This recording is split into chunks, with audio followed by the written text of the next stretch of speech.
Good morning, good afternoon, and good evening to all our viewers from all over the world. We are here again for another episode of Ibulgar Mo. What's up mga Bulgar? We are here for another episode. Pero ngayon, first time tayo makakapag-guest or makakapag-interview ng isang food and travel content creator. Alamin natin yung mga weirdest places and food na nasubukan na niya. Mga ka-Bulgar, let's all welcome Explorer si Ces. Hi. Ces, thank you. I know you're very busy. We've been seeing you traveling around places, but thank you for finally agreeing to guest in our show. Yeah, thank you. Thank you so much. So my first question is, sino ba si Explorer si Ces? Ayun, si Explorer si Ces, isa siyang food and travel vlogger na kung saan. Miyembro siya ng Bahagharing Mundo na hindi lang po nagsha-showcase ng talaga nga namang pwedeng explore kung hindi iba't ibang klase ng kultura na pwede natin masubukan. Pero saan mo nakuha si Explorer si Ces? Inspired ba ito kay Dora? Actually, a sort of. Ang nangyari kasi, i-mention ko na rin siyempre, isa sa talaga nga namang nagbigay sa akin ng pagkakataon na maubos sa ganitong larangan. If you're guys familiar with Biyahero si Bes, isa siyang vlogger na talaga nga namang gustong-gusto ko. Sabi ko, kung merong biyahero si Bes, dapat meron ding version na pang miyembro ng Bahagharing Mundo, LGBTcom. Right. So kung may biyahero, kasi pag biyahero parang napaka-manly eh. Correct, So, tama. Explorer. And siya na kasi si Bes, so dapat meron ding gay version, si Ces. Okay. Nice. Kaya Explorer si Ces. Okay. Pero sa sino ba si Ces? I mean, like, take us back a little. Taga-san ka? Were you a diligent student? Saan ka nag-school? Si Ces ay simpleng mamamayan na nangarap maging isang dokumentarista. Na sa pamamagitan ng larangan na to, sabi ko, kailangan mahalin ko yung lente. Magkaroon ako ng sarili kong lente. Si Ces ay simpleng estudyante rin noon, nakagaya ng marami sa atin, na naging trabahante, nagtrabaho, nangarap ng magandang buhay, nangarap ng napakagandang pagkakataon. Si Ces ay hindi lang kasama niya sa pag-explore. Si Ces ay kagaya niya rin. Simpleng mamamayan pero may pangarap. Okay, let's talk about your childhood. Mahilig ka na ba talaga sa travel, sa food? So, bata ka palang journalism na yung gusto mo? Yeah. It just so happened na hindi ko siya na-pursue kasi syempre kami po ay galing sa simple, payak na pamilya. Alam naman natin na napakamahal ng kursong journalism. Yeah. And ang nangyari, ako bilang pangatlo sa magkakapatid, nagtitinda kami ng banana Q before kami pumasok at pagkatapos pumasok sa school. So sa pamamaraan na yun, nakakapag-explore na kami sa iba't ibang lugar sa aming bayan. Ang galing. So sabi ko nga, hindi lang pala siya matatamasa yung pag-explore sa napaka-expensive na travel. Pwede rin yung sa childhood mo sa pagkakataon na isama mo yung kapatid mo sa pagbiling ganitong tindahan, exploration yun. Isama mo sa ganitong handaan, exploration yun. Diba? So, si Ces ay simpleng mamamayan na may pangarap. Okay, question. Like, do you like to cook since, mahilig ka mag-food vlog? Actually, yes. So, yung nanay ko ay Bicolana. Mahilig siyang Saan kayo sa Bicol? Kung di ako nagkakamali, Camarines Norte sila. Camarines. So, mahilig sa spicy food? Opo, napakahilig sa napakaanghang na pagkain. So, ang nangyari, ang nanay ko, hanggang ngayon, may karinderya kami na nanonood ako kung paanong lutuin. And eventually, nakasanayan ko na siyang gawin and nahulma na siya sa pagkatao ko na masarap palang magluto. Hindi lang kasi yung lasa ng pagkain yung pwedeng ibigay mo ngayon. Yung kultura na pinagmulan, yun yung i-share natin. So, Ces, from the time na nagka-travel kayo through by the means of yung panininda nyo papunta sa mga barangay-barangay, town-town, diba? Kailan yung una mo talaga na legit na nag-travel talaga ako? Sa totoo lang, maibulgar ko na din muna sa inyo. Merong isang tao na nangako sa akin noon na, oy, Ces, isasama. Hindi pa ako si Ces. Right. Oy, isasama kita sa Macau. At magta-travel tayo doon. All expense, hindi akong bahala sa'yo. And ang nangyari, naging parang parang laro-laro lang. Hindi siya nagkaroon ng kaganapan. So, parang pinaasa ako. So, ang sabi ko... Pero may passport ka na nun? Nagpagawa ako ng passport. Na, okay. Inipon ko yung mga allowance ko sa school. Right. Yung pinagbebentahan ng banana. Kasi meron kami... Ilan taong ka nito? 16. So, ang nangyari, Ako kasi yung tipo ng tao na pagka ginusto ko, kailangan magkaroon ng kaganapan. Yes. So what happened was, pinaglagom-lagom ko yung mga naipon ko and sa tulong nila mama, kasi nga, minor pa ako that time eh. So nagkaroon ako ng passport. Nung sinabi ko na dun sa taong nangako sa akin na pupunta raw kami ng Macau, meron na po ako passport. Minessage niya yung mama ko. Nakakatawa lang kasi ang reply niya, ate, yung anak mo masyado naging ilusyon, baka akala niya mura magpunta sa Macau. So ako, parang gumuho. Gumuho yung pangarap ko na makapag-sakay ng eroplano. Kaya sabi ko, lululan ako sa airplane nang hindi ko kinakailangan ng tulong ng ibang tao. At nangyari yun, yung unang lipad ko sa Iloilo. At sabi nga nila, pagka nakita mo na... And ilang taon ka nito from the time na na-cancel yung Macau trip mo? How long before ka nakapag-Iloilo? Actually, medyo mahaba-habang proseso ko eh. Siguro inabot ng 3-4 na taon. Matagal din. Matagal din siya. Hindi pa ako nagbablog po noon So ang nangyari kasi, gusto ko munang masustain yung pangarap ko na makasakay ng eroplano kahit domestic. Correct. And why Iloilo? Isa sa may pinakamurang Correct. Plane ticket value. Pero before nun, nagka-travel ka na by land talaga. Yes, opo. So yung mga Tanay Rizal, Tagaytay, yes. Correct. Yung pwedeng i-travel lang sa island. So what happened was, sabi ko, hindi ko kailangan ng ibang tao para makapag-travel ako. So pumunta ako ng Iloilo. Bakit Iloilo? Bukod sa talaga nga namang kilala, pagdating sa iba't ibang nagsasarapang mga delikasiya. Festivals. Correct. And isa pa, siya yung may pinakamurang rate ng plane ticket sa airlines. So ang nangyari, pagsakay ko ng eroplano, umiyak ako. Umiyak ako doon sa window seat na kinaroroon ako. Bakit? Sabi ko, ang sarap pa nakipulpil ng pangarap na hindi ka tinulungan ng ibang tao. Pangarap na ikaw mismo. Yeah. At sabi ko, masarap namnamin yung kabilang panig ng mundo at maaadi kang ulit-uliting makita yun. Kaya nagpursige ako na sabi ko, hindi lang dito matatapos tong journey na to. Masusundan yun.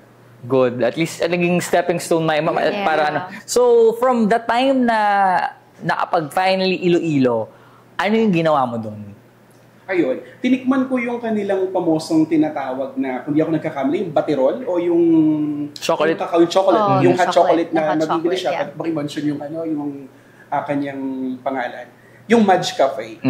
Nakatutuwa na meron palang kapihan sa gitna mismo, sa loob ng palengke.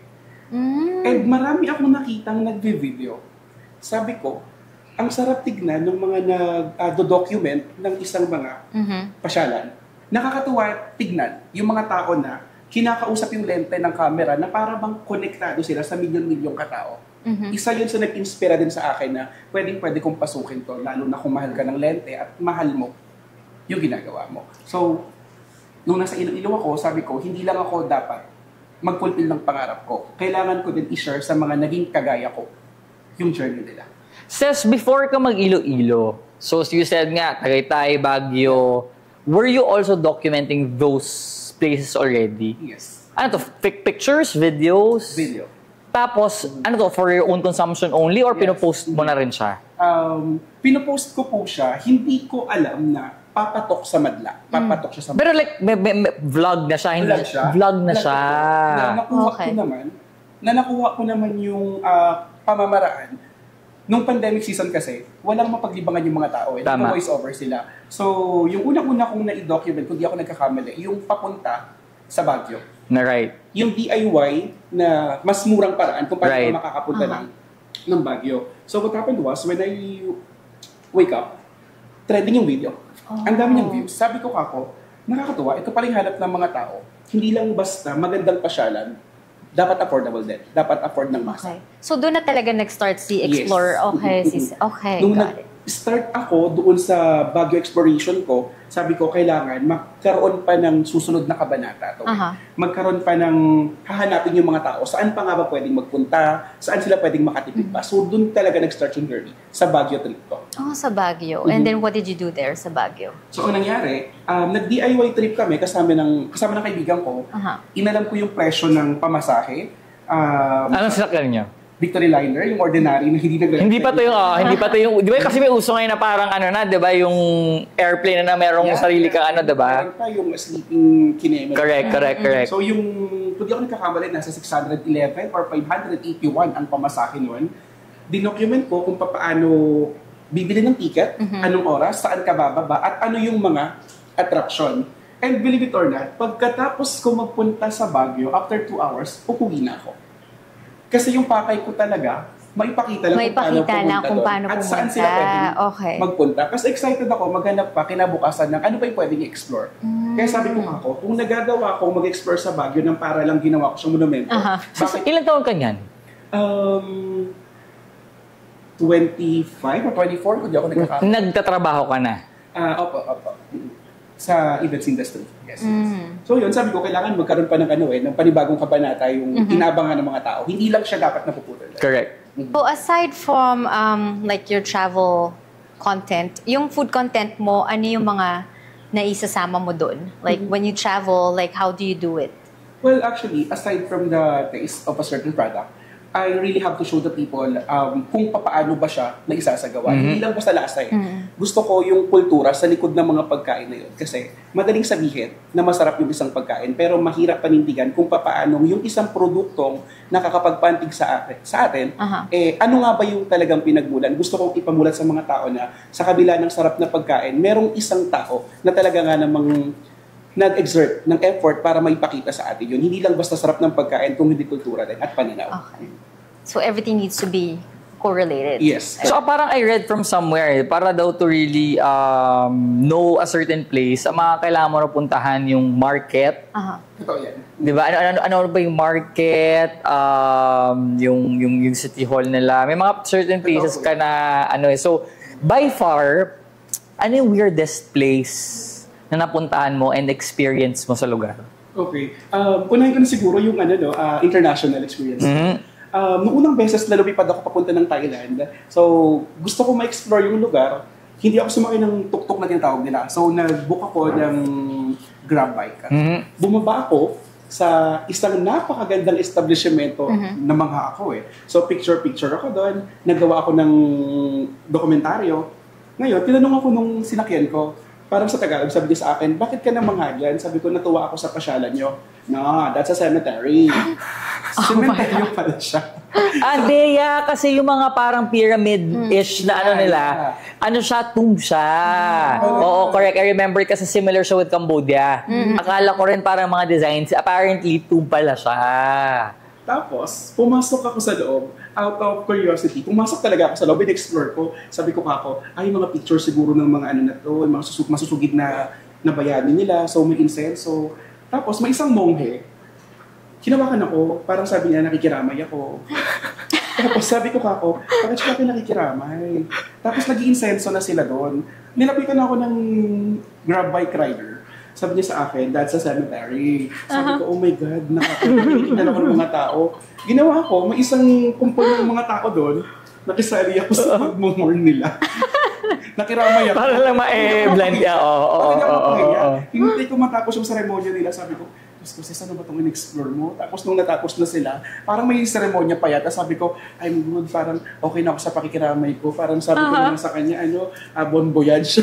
Pero at least, diba, nakiramay ka na, nakatulong ka ng soul nung And it's the yung mga unexpected experiences talaga makes the travel more interesting eh. Correct. At least naging comical yung vlog mong yun. And sabi ko nga napaka-memorable niya. At the same time, nagkaroon ng panibagong page dun sa travel ko, Bakit Bukan Nyo.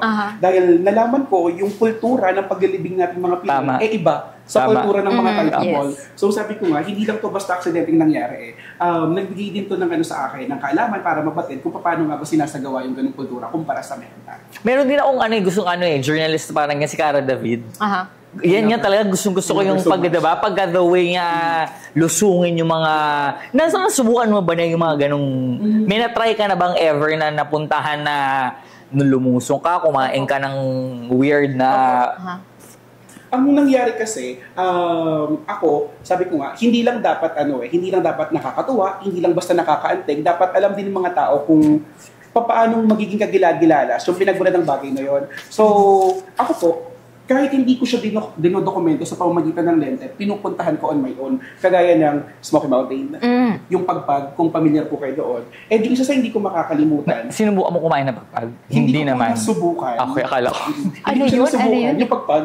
Yung Pagpag, yung mga leftover chicken from different resto. Tapos nire-recook siya. para maging pagkain ng mga nasa laylayan na hindi pinalad. Ganun po. So, yun, going back, nangyari po, ganito. Sinubukan ko kung paano nga ba namumuhay yung mga tao sa Tondo. Alam naman natin, hindi ko po i-stereotype, kaya lang, alam naman natin na sa kamay nilaan, doon mo malalaman yung kultura ng Pilipino sa pagpasok mo sa lugar na yon. Yes. Pagpunta ko doon, nandoon yung hindi ka na makakalabas ng buhay. O, taga saan ka? Saan ka nakatira? Yung sinindak ka talaga nila, and nagkataon pa na makalabas lang ako, binigay ko yung watch ko. May passage. May passage doon na para makalabas ka ulit. So sabi ko, hindi pwede itong telepono ko kasi itong telepono ko yung aking puhunan sa Correct. Sabi ko, ito na lang, niregalo ng Christmas party, 150 lang naman ko. Sabi ko, to pwede na po yan. Sabi ko lang. Tinanggap naman. Tinanggap, tapos usad ako. Then yung pangalawa naman, gusto kong malaman kung paano yung mga Kapampangan mula sa Pampanga po syempre, na mumuhay sa kabila ng kaliwat ka ng pagbaha. Rose Ann was there too when we donated some sort of food po sa kanila. Napakahirap na kahit walang bagyo, natutulog sila sa may tubig dahil sa high tide.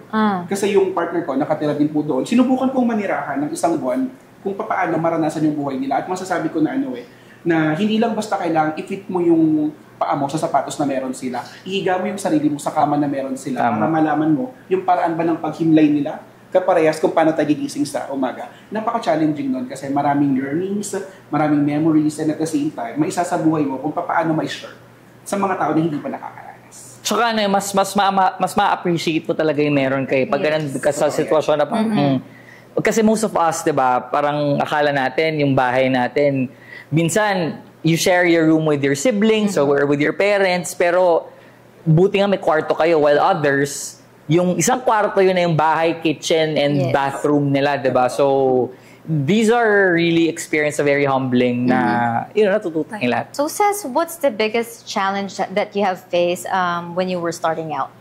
Sa totoo lang, bilang nagsisimula noon, isa sa mga nakita ko na naging pamantayan siguro nila yung pagkakaroon ng high quality class na klase ng phone na pang-vlog. Ako nun sa bilang nagsisimula, ano ba naman yung pipitsuging na klase ng phone na na gamit ko. Basag pa, hindi ko pa mapindot yung home button. Napaka-challenging sa akin kasi hindi naman ganun kalakihan yung sahod ko. At sabi ko, bilang nagsisimula, itong mga nakakaharap ko, daan-daan libo, bilyong-milyong libo ng mga taga-subaybay yung meron sila. Sino ba naman si Ces na meron lang 100-200 taga-subaybay ng panahon na yon? Mahirap tanggapin sa una na versus mga vloggers na napapanood ko before na maraming followers. Sabi ko kung ito yung basehan, ayoko na magpatuloy. Pero hindi ko siya ginawang hindi ko siya ginawang takot para hindi na magpatuloy. Challenging siya, pero ginawa ko siyang mga stone para makapag-build ako ng sarili kong castle na inaani ko na ngayon. Challenging man siya, pero worth sharing naman. Yung mga ganong klase ng pangyayari. So, syempre nung sumisikat ka na, may mga bashers ka na rin, diba? So, how did you handle negative comments? Kagaya nga po ng sinabi ko, mahalin mo ang lente, mamahalin ka ng everybody. Okay. So, hindi maiiwasan na maraming pupukol, maraming babato sa'yo na, si Kesho, si ganyan-ganyan. Isa lang yung tinanggap kong pananaw dyan ikaw daw ay nasa larangan na ng pagsikat pagka meron ng naiinis sa'yo. Pagka meron ng nambabash sa'yo. Bawat gabi na matutulog ako, binabasa ko yung mga comment nila. And yung hindi ko magugustuhan, isinusulat ko sa journal ko yun. Kinabukasan, dapat inisin ko pa siya. Dapat inisin ko pa tong tao na to. Hanggat nakikita kong naiinis siya, ibig sabihin, gusto niya yung ginagawa ko. So, nagre-reply ka talaga sa kanila? Nagre-reply ako sa paraan na makukuha ko yung inis nila. Halimbawa, ang signature trademark ko kasi is yung aking ganito Ibig sabihin ko, kasi ito maibahagi ko na lang tinuro kasi ng nanay ko na pag may tinuturo kang mga bagay, iwasan mo yung magduduro. Correct. Yeah. The for others are pointing to you. Exactly. So sabi ko, dapat ganito yung pagtuturo. Syempre, bakla si Ces. Nilagyan ko ng twist, so gumagalaw siya. Nilalagyan ko ng ganyan. So may nagko-comment sa akin, napaka-arte naman ito, hindi naman namin kailangan makita yung daliri mo. Pinapakita mo pa siya. So ginagawa ko, mas dinadalasan ko ipakita.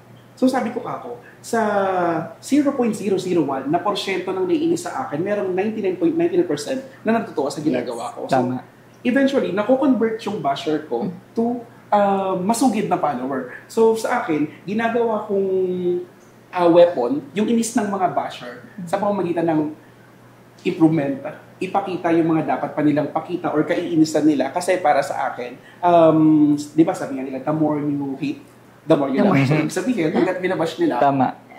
mahal nila ako. At pinapanood ka nila. Yes, exactly. Hindi sila magtatantan sa akin eh. And isa lang yung pamantayan ko talaga dyan. At yung pinaka-propesya ko, always remember, bash is cash. So, when you started, few followers, as you mentioned kanina, 100, 200, 300, kailan ka finally, sabi mo, eto na to, medyo, first 10K na ako, ganyan. Ayun. Yung masasabi kong snap of my life na matatawag ko, yung na-reach ko na yung aking first 1,000 followers. Bakit po kanyo? Ilan tayo ngayon na nasa sulok ng kwarto na to? Sabihin na natin 20 peraso. Yung 20 perasong tao nanonood sa'yo, napakalaking bahagdan na. Kung tutuusin, sino ba naman yung ikaw? Sino ba naman po tayo para paglaanan nila ng oras eh?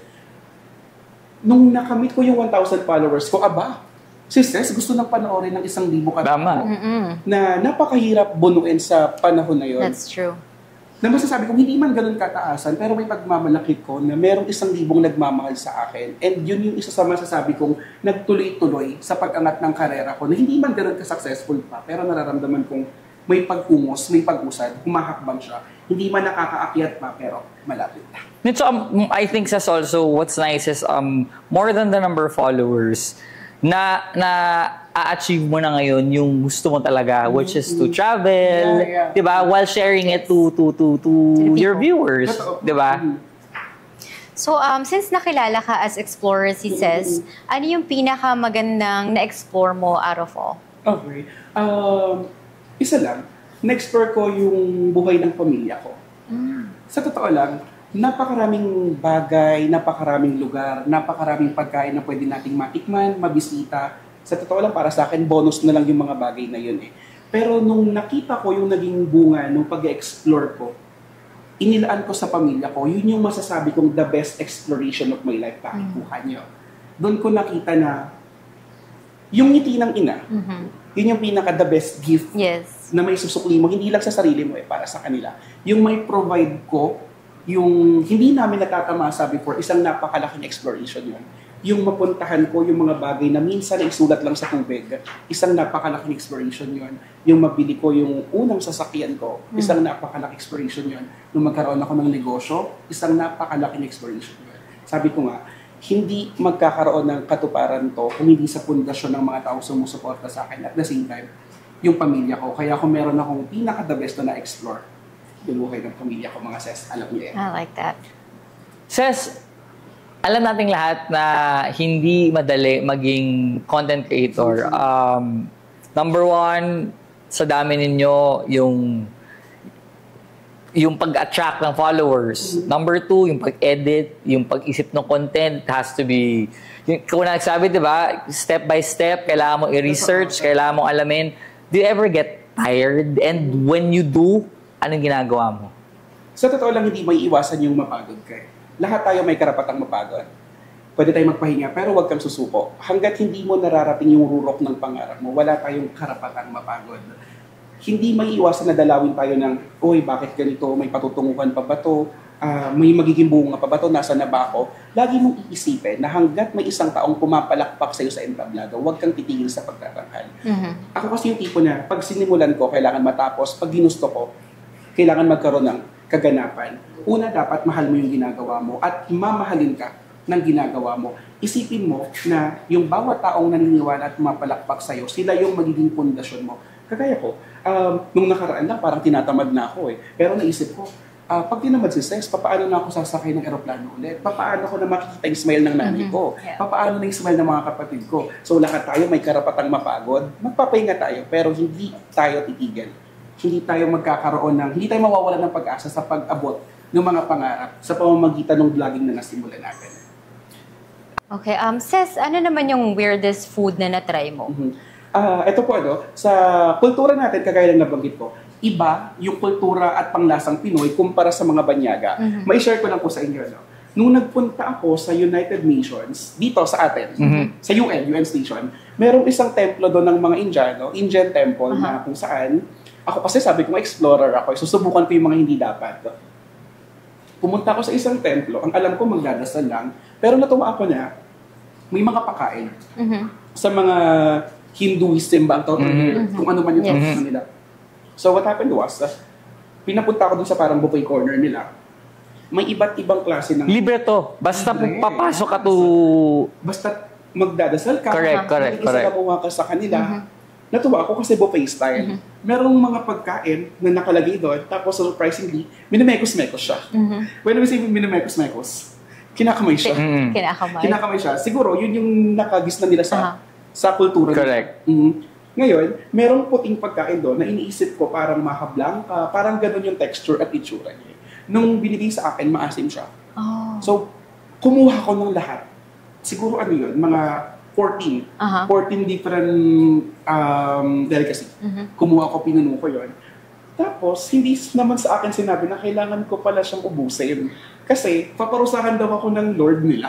Para maparusahan ka pag hindi mo kinain. So, ginawa ko, tinignan ko kung paano siya kinakain. So, tinatransfer nila sa sahig.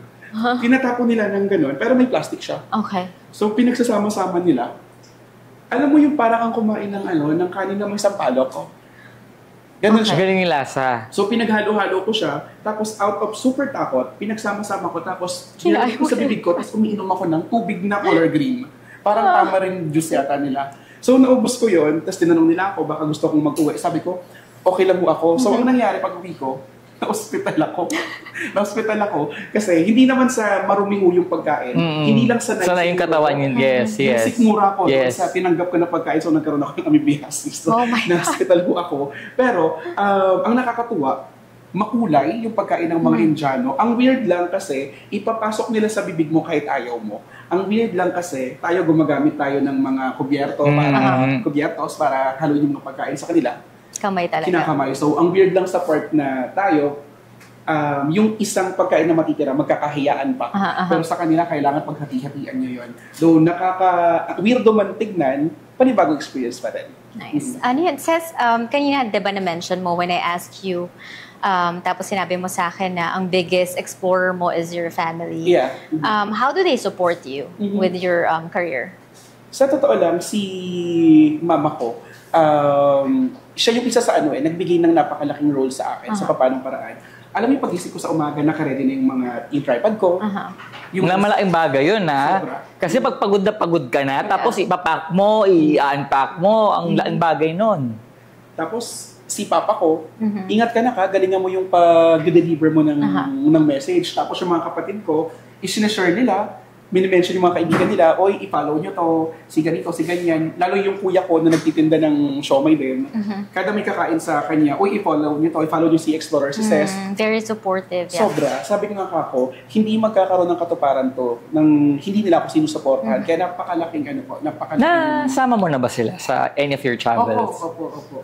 Sa katunayan nga, meron akong one of the biggest project na nagkaroon ako, yung sa hotpot, Chinese hotpot ko. Kami hindi namin afford talaga yung mag-hotpot kasi yung hotpot shabu-shabu, medyo may kamahalan yata, para nasa 1,000 per Correct. head. Tama. Nung nagkaroon ng pagkakataon na naimbitahan tayo ng isang Chino na i-promote yung hotpot na yun, sabi ko, isa rin itong magandang pagkakataon para masama ko si mama at papa hindi available yung kapatid ko ng time na yun. Pero nakakatuwa, hindi man ganun kaalam si mama at papa sa paggamit ng mga kubyertos na nandoon doon, pero yung makita ko na nakaupo kami ng sama-sama sa napaka-eleganteng lugar, napaka-say exploration. One of the snaps of my life talaga. Sobrang memorable and worth sharing sa lahat. So, Ces, ano naman yung dream destination mo? Bilang isang sagrado katoliko, napakapangarap ko. Isa sa napakataas na pangarap ko yung makarating na Holy Land. Holy Land. Sa Vatican. Yeah. Ganda. Though visa-free siya, madaling puntahan, kaya lang syempre yung pondo pa rin talaga. Bakit ko siya pangarap na mapuntahan? Bukod sa ating mga Katoliko, pinapangarap yun si mama kasi madasaling tao, si papa ko. Sabi ko, kung may isang lugar kaming dapat puntahan ng sama-sama, na hindi man mangyayari kasi bawas na kami ng isa, yung little brother ko, nung during pandemic. Bakit? Gusto ko magpasalamat sa Lord kasi hindi ko man siya makikita doon, yung presensya doon sa Vatican Kung meron ako isang dream destination na puntahan, yung Holy Land. Hindi lang yung pagkabanal niyan, napakarami kong gustong i-share sa Lord na ihinihatag niya sa akin hanggang ngayon. Pinapakinabangan ko. Kaya Holy Land is one of the most, para sa akin na gustong-gusto ko talaga puntahan. Sa tingin mo, will there come a time na titigil kang magbiyahe? Siguro kamatayan. Pero hanggang sa kamatayan, patuloy ang journey ko eh. Bakit? Sabi ko nga sa inyo, dahil explorer ako, araw-araw may sesmes ng buhay ko, and everything has to be sesamisable. Sa pagtigil sa buhay ko, hindi siguro. Mayroon tayong oras na sinusundan araw-araw. Pag tumigil, pinapalitan ng battery. Ganon din si Ses. Bukod sa kamatayan, siguro yung inggit ng mga tao sa paligid na hindi may iwasan, mapatigil man nila yung page, sabihin na natin napa-shutdown nila. Patuloy tayo sa pag-explore, pero never ever sa isip ko, natitigil tayo. Kagaya na sinabi ko, hanggat may naniniwala, may pumapalakpak, tuloy tayo sa pag-explore, tuloy tayo sa paghahatid ng sesame sa mundo, pasyalan at kahinan. Ses, ano na bang advice mo sa mga viewers natin na gusto rin mag-food and travel vlog?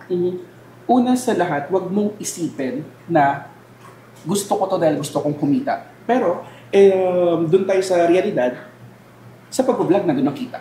Pero, mahalin mo yung ginagawa mo, isabuhay mo, sundin mo yung gusto ng puso mo. Hanggat mahal mo ang lente, mamahalin ka ng taong bayan. Wag na wag kang titigil sa pag-pursue ng ginagawa mo. Ikatlo, bigyang halaga mo ng pansin yung sinisigaw ng puso mo sa papanong paraan. Kagaya na sinabi ko, gusto ko maging dokumentarista pero hindi namin naituloy dahil sa pera. Maghanap ka ng way. Sabi nga nila, kung gusto, palaging mayroong paraan. Yes. At isa pa, wag na wag kang magpapadaig sa katamaran. Ikaw yung gagawa ng sketch ng buhay mo. Yes. Yung buhay mo, may lapis ka, dinodrawing mo, ikaw bahala kung anong design, kung paano yung ending. Wag na wag kang titigil sa pagdodrawing ng buhay mo. Hanggat may tinta yung lapis na yon, magpatuloy ka. Kung sa palagay mo mapuron, tasahan mo, parang ikaw, sa paano mo tatasahan, palagi mo ipukpok sa sarili mo na, kaya ko to, gusto ko to, at mararating ko. Ses, bakit ikaw? Bakit hindi ibang vloggers ang papanuorin ko? Si Ses ang dapat yung panoorin dahil araw-araw meron tayong sesamisable na kainan. Pagdating sa iba't ibang nagsasarapang pasyalan, ako to na nagpapaalala na pagdating sa kasiyahan, hindi dapat mahal, dapat sesamisable. Last question, Ses. Anong gusto mong ibulgar? Gusto ko lang ibulgar na may pera sa vlogging. Kaya naman mga Ses na! Ses, thank you. So much. Maraming salamat. Thank you so much. Mga Bulgar, we'll see you again next time. Bye.